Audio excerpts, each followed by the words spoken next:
Hi, this is Susanna from Hold It Right There Sewing Patterns. Welcome back to my tutorial video series for the Go Baby Organizer. In the second video, I will go over the special features of the sewing pattern, and then we will prepare our fabric and fuse the interfacing. So let's begin. Always save your PDF file first, then print from your saved file. Printing directly from the download without saving it first can cause printing errors. Before printing all of your pattern pieces, print a single page with the 1-inch test square and measure it to ensure accuracy.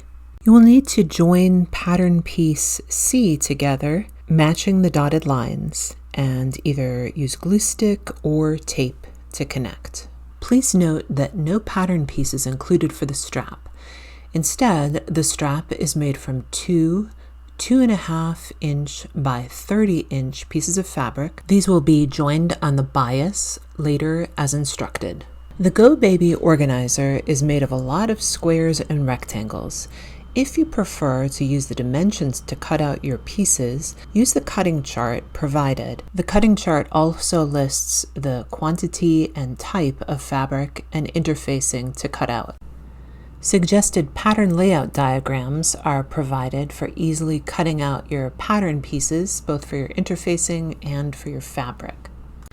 On your pattern pieces, follow the solid lines marked for fabric and the solid or dashed lines indicated for interfacing, and cut out all of your fabric and interfacing.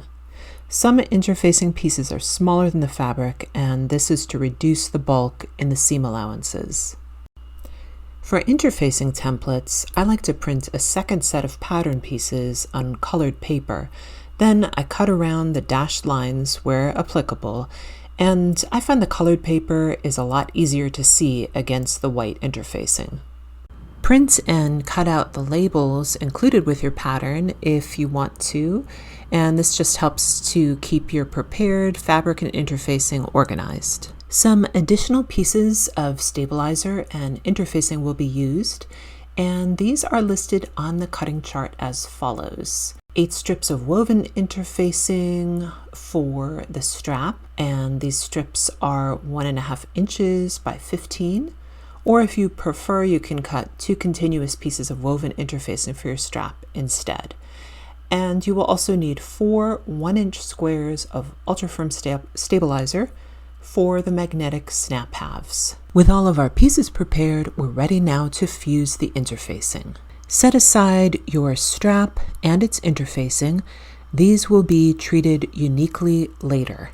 Also, you will omit interfacing for any cork, vinyl, or leather pieces you may be using. Locate the fabric and corresponding interfacing for flap exterior A1, flap interior A2, flap lining A3, the slip pockets B, and these are the fabric 1 pieces only, the panel exterior and interior C, the zipper pocket D1, the zipper facing D2. Place the fabric wrong side up.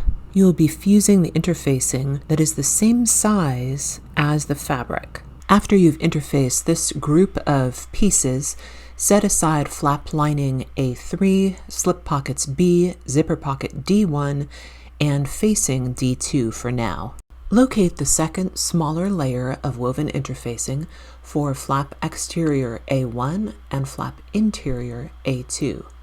With the flap pieces remaining wrong side up, layer the second piece of interfacing directly on top of the previously fused interfacing.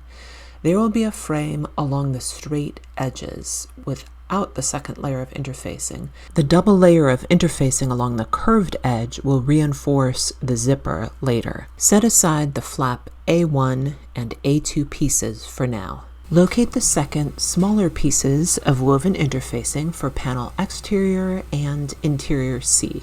With the panel pieces wrong side up, Layer the second piece of interfacing directly on top of the previously fused interfacing. Center the second layer of interfacing so that there is a 1/2 inch frame along all 4 sides without the second layer of interfacing, and this will minimize bulk in the seam allowances later. Fuse the interfacing and then set these C panel pieces aside for now. Lastly, locate the fabric and corresponding interfacing for the strap tab connectors G, and if you're using them, the optional card slots B1 or optional pen slots B2. With the pieces wrong side up, center the interfacing. There is a frame along all 4 sides without interfacing. Fuse the interfacing and then set aside these pieces for now. All right, we have all our fabric prepped and ready to go. If you're including the optional card or slip pockets, then follow along for the 3rd video. If you're omitting that option, then go ahead to the video number 4, and that is the video for the slip pockets. Thanks for watching. Happy sewing.